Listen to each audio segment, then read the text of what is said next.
Hello students, welcome to my Bengali study channel. Bengali study চ্যানেলের পক্ষ থেকে তোমাদের সকলকে স্বাগত। প্রিয় উচ্চ মাধ্যমিক শিক্ষার্থী বন্ধুরা, আজকের ক্লাসে আমি তোমাদের জন্য নিয়ে উপস্থিত হয়েছি তোমাদের সদ্য যে এবিটি টেস্ট পেপার প্রকাশিত হয়েছে, সেই এবিটি টেস্ট পেপারের ইতিহাস বিষয়ের সমস্ত এসিকিউ প্রশ্নের উত্তর নেই। আজকে আমি তোমাদের সামনে আলোচনা করব তোমাদের যে পেজ নাম্বার AC 47 রয়েছে, সেই 47 পেজের সেট নাম্বার 2 এর যে সমস্ত এসিকিউ প্রশ্ন রয়েছে, সেই সমস্ত এসিকিউ প্রশ্নের নিখুঁত নির্ভুল সমাধান নিয়ে আজকের ভিডিওতে আমি তোমাদের সামনে হাজির হয়েছি। তোমাদের যেহেতু এমসিকিউ প্রশ্নের সকল উত্তর করে দেওয়া রয়েছে এবিটি টেস্ট পেপারে, সেহেতু এমসিকিউ প্রশ্নের উত্তর আমি তোমাদের করে দিচ্ছি না, তোমরা এবিটি টেস্ট পেপার থেকে পড়ে নেবে। এবং তোমাদের যেহেতু এসিকিউ প্রশ্নের উত্তর নেই, সেহেতু আমি এসিকিউ প্রশ্নের সকল সমাধান করে দেব। তোমাদের এর আগেই সেট নাম্বার 1 এর সমস্ত এসিকিউ প্রশ্নের উত্তর করে দেওয়া রয়েছে। তোমরা যদি কেউ দেখে না থাকো, তাহলে তোমরা আমার চ্যানেলে যে প্লেলিস্ট রয়েছে, সেই প্লেলিস্টে গিয়ে তোমরা দেখে নেবে। তাই আলোচনা শুরু করার পূর্বেই তোমরা যারা নতুন আমার এই চ্যানেলে ভিডিও দেখছো, তারা অবশ্যই আমার এই চ্যানেলটিকে সাবস্ক্রাইব করবে এবং পাশে থাকা বেল আইকন বেলটি প্রেস করে অল নোটিফিকেশন অন করে দেবে, যাতে করে আমার ভিডিও ছাড়ার সঙ্গে সঙ্গে সবার আগে তোমাদের কাছে পৌঁছে যায়। তাই দেরি না করে চলো শুরু করি আজকের মূল আলোচনা। আজকে পেজ নাম্বার 47-এর সেট নাম্বার 2 এর সমস্ত এসিকিউ প্রশ্নের উত্তরগুলি একে একে তোমাদের সামনে পরিবেশন করছি। 1 নাম্বার, 2-1 নাম্বার, সামাজিক ডারউইনবাদ এর প্রবক্তা কে ছিলেন? চলো এই প্রশ্নের সঠিক উত্তরটি আমরা দেখে নিই। সোশ্যাল ডারউইনবাদ বা সামাজিক ডারউইনবাদের প্রবক্তা হলেন এডমন্ড স্পেন্সার। অথবা একটি প্রশ্ন রয়েছে, দেখো, আমেরিকা মহাদেশকে আবিষ্কার করেন। এই প্রশ্নটি কিন্তু মারাত্মক গুরুত্বপূর্ণ প্রশ্ন। তোমাদের প্রত্যেকটি স্কুলে যে টেস্ট পরীক্ষা অনুষ্ঠিত হয়েছিল, তার বেশিরভাগ স্কুলেই এই প্রশ্নটি এসেছে। চলো এই প্রশ্নের সঠিক উত্তরটি আমরা দেখে নিই। 1492 সালে ক্রিস্টোফার কলম্বাস আমেরিকা মহাদেশ আবিষ্কার করেন।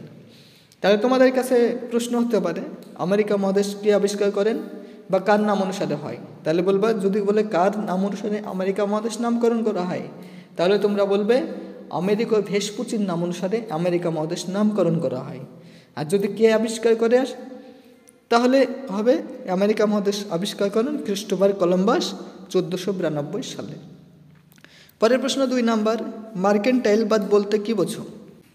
এই প্রশ্নের সঠিক উত্তরটি হলো, ইউরোপীয় মহাদেশে খ্রিস্টীয় ষোড়শ শতক থেকে অষ্টাদশ শতক সময়ে অর্থনীতিতে এক নতুন মতবাদের উদ্ভব ঘটছিল, তার নাম মার্কেন্টাইলবাদ মতবাদ। এই মতবাদের প্রবক্তা হলেন ব্রিটিশ অর্থনীতিবিদ অ্যাডাম স্মিথ। তাই মার্কেন্টাইলবাদ মতবাদের প্রবক্তাকে তোমরা বলবে অ্যাডাম স্মিথ। পরের প্রশ্ন 3 নাম্বার, দক্ষিণ আফ্রিকার প্রথম অশ্বেতাঙ্গ রাষ্ট্রপ্রধান কে ছিলেন? চলো এই প্রশ্নের সঠিক উত্তরটি আমরা দেখে নিই, নেলসন ম্যান্ডেলা। অথবা একটি প্রশ্ন রয়েছে, লগ্নিপুঁজি কাকে বলে? এই প্রশ্নটি মারাত্মক গুরুত্বপূর্ণ প্রশ্ন। তোমরা যদি বিভিন্ন ইয়ারের টেস্ট পেপার ফলো করো, তাহলে তোমরা এই প্রশ্নটি দেখতে পাবে। এই প্রশ্নের সঠিক উত্তরটি হলো, শিল্প বা বাণিজ্য থেকে অর্জিত অতিরিক্ত পুঁজি বা মুনাফা যখন আরও মুনাফা অর্জনের জন্য আবার কোনো শিল্পে অথবা বাণিজ্যে বিনিয়োগ করা হয়, তখন তাকে লগ্নি পুঁজি বলে। পরের প্রশ্ন 4 নাম্বার, শোর গ্র্যান্ট বিতর্ক কি? চলো এই প্রশ্নের সঠিক উত্তরটি আমরা দেখে নিই। কর্নওয়ালিসের ভারতের জমির বন্দোবস্ত সংক্রান্ত মত নিয়ে রাজস্ব বিভাগের প্রধান যশোর এবং দলিল বিভাগের প্রধান জেমসের মধ্যে বিতর্ক হয়েছিল, তা শোর গ্র্যান্ট বিতর্ক নামে পরিচিত। পরের প্রশ্ন 5 নাম্বার, সূর্যাস্ত আইনের মূল বক্তব্য কী ছিল? চলো এই প্রশ্নের সঠিক উত্তরটি আমরা দেখে নিই। নির্দিষ্ট দিনে সূর্যাস্তের পূর্বে রাজস্ব জমা দিতে হবে। অথবা পলাশির লুণ্ঠন বলতে কি বোঝো? চলো এই প্রশ্নের সঠিক উত্তরটি আমরা দেখে নিই। পলাশির যুদ্ধের পর ক্লাইভ সহ ব্রিটিশ কোম্পানি অন্যান্য উচ্চ পদাধিকারীরা মির্জাফরের কাছ থেকে প্রচুর সম্পদ ও অর্থ ব্যক্তিগতভাবে এবং কোম্পানির তরফে আত্মসাৎ করে ব্রিটেনে পাঠিয়ে দেয়। সম্পদ লুণ্ঠনের এই ঘটনাকে ঐতিহাসিক ব্রুকস অ্যাডামস পলাশী লুণ্ঠন বলে অভিযোগ করেছেন। পরের প্রশ্ন 6 নম্বর, সাহুকার কাদের বলা হয়?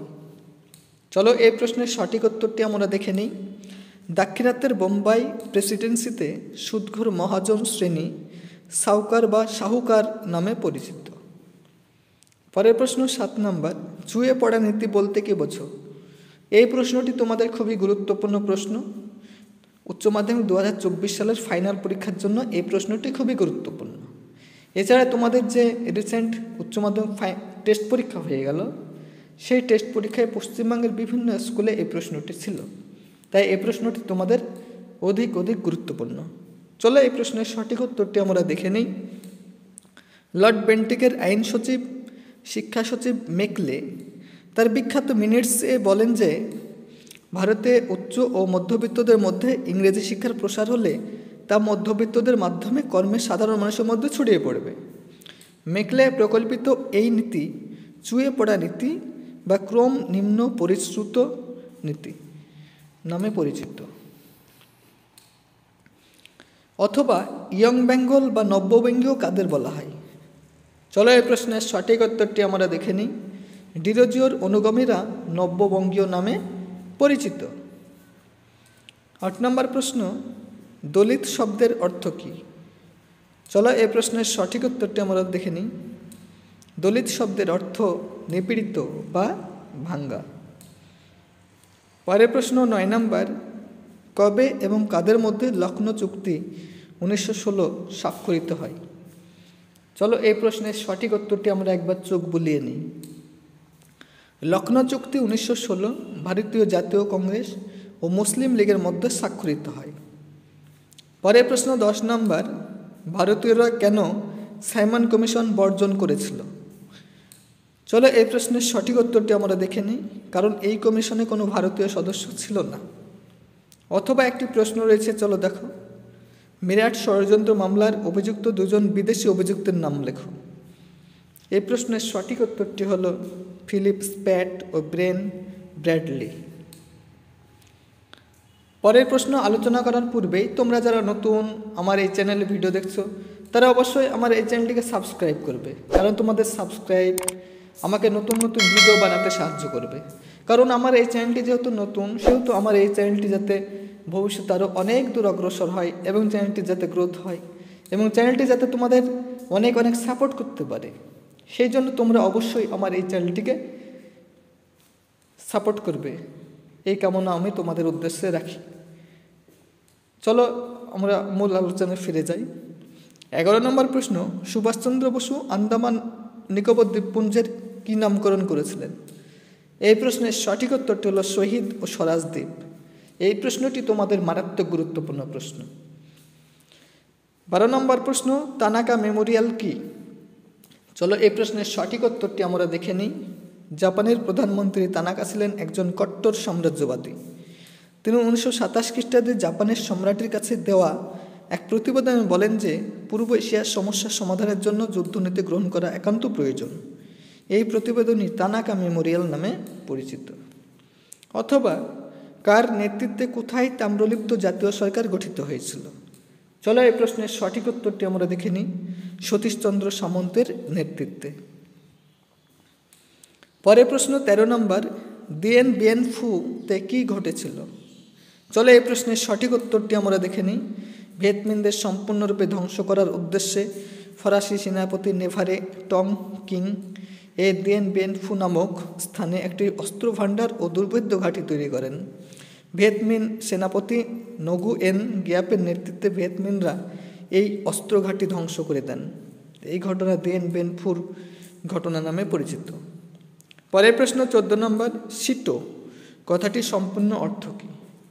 এই প্রশ্নের সঠিক উত্তরটি হলো south east Asian treaty organization. এটি খুবই গুরুত্বপূর্ণ প্রশ্ন, তোমরা অবশ্যই এর ফুল ফর্ম মনে রাখবে। অথবা দাতাত রাজনীতি বলতে কি বোঝো? চলো এই প্রশ্নের সঠিক উত্তরটি আমরা দেখে নিই। দাতাত একটি ফরাসি শব্দ, যার অর্থ হলো 2 বা তার অধিক শত্রু ভাবাপন্ন দেশগুলির মধ্যে উত্তেজনার হ্রাস ঘটানো এবং বোঝাপড়ার মাধ্যমে একটি সহজ সম্পর্ক স্থাপনের অবস্থা। পরের প্রশ্ন 15 নম্বর, মিশ্র অর্থনীতি কাকে বলে? চলো এই প্রশ্নের সঠিক উত্তরটি আমরা দেখে নিই। মিশ্র অর্থনীতি বলতে বোঝায় এমন এক অর্থ ব্যবস্থাকে যেখানে রাষ্ট্রীয় মালিকানা অর্থাৎ সরকারি উদ্যোগের পাশাপাশি ব্যক্তি মালিকানা অর্থাৎ বেসরকারি উদ্যোগের সহাবস্থান লক্ষ্য করা যায়। 1947 সালে ভারতবর্ষে এই ধরনের অর্থনীতি গড়ে ওঠে। এবং আজকের সর্বশেষ প্রশ্ন 16 নম্বর, নেহেরু মহলানবিশ মডেল কি? চলো এই প্রশ্নের সঠিক উত্তরটি আমরা দেখে নিই। 1955 সালে রুশ অর্থনীতির অনুকরণে ভারী শিল্পের প্রসারের জন্য একটি উন্নয়ন মডেল তৈরি করেন। প্রধানমন্ত্রী নেহরুকে এই মডেলকে কিছুটা সংশোধন করে দ্বিতীয় পঞ্চবার্ষিকী পরিকল্পনায় প্রয়োগ করেন। এই সংশোধিত উন্নয়ন মডেল নেহেরু মহলানবিশ মডেল নামে পরিচিত। অথবা তৃতীয় বিশ্ব বলতে কি বোঝো? চলো এই প্রশ্নের সঠিক উত্তরটি আমরা দেখে নিই। দ্বিতীয় বিশ্বযুদ্ধের পর আমেরিকা এবং সোভিয়েত রাশিয়ার নেতৃত্বে দুটি জোটের সৃষ্টি হয়। এই দুটি জোটের বাইরে এশিয়া, আফ্রিকা ও লাতিন আমেরিকার সদ্য স্বাধীনতাপ্রাপ্ত দেশগুলি উপনিবেশবাদের বিরোধী সাধারণভাবে তৃতীয় বিশ্ব বলে পরিচিত।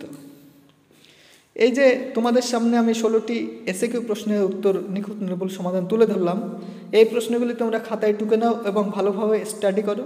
তোমাদের যেহেতু ফাইনাল পরীক্ষার এখনও 1 মাস দেরি রয়েছে, তাই তোমরা এখন থেকে যদি ভালোভাবে স্টাডি নাও এবং এর পাশাপাশি যদি তোমরা এবিটিআর টেস্ট পেপারের এমসিকিউ প্রশ্নগুলি ভালোভাবে স্টাডি করো এবং আমার যে ইতিহাসের সাজেশন দেওয়া হয়েছে 8 মার্কের, সেই 8 মার্কের প্রশ্নগুলি ভালো করে পড়ো, তাহলে তোমরা অবশ্যই একটা ভালো স্কোর করতে পারবে এবং 80+ যখন তখন তোমরা নাম্বার পাবে। তাই নিয়ম মেনটেন করে তোমরা পড়াশোনা চালিয়ে দেখো, তোমরা অবশ্যই সফলতা লাভ করবে। তাই এইরকম নিত্য নতুন ভিডিও পেতে তোমরা অবশ্যই আমার এই চ্যানেলটিকে সাবস্ক্রাইব করবে, লাইক করবে, কমেন্ট করবে এবং চ্যানেলটি বন্ধু বান্ধবদের মধ্যে অধিক পরিমাণে শেয়ার করো।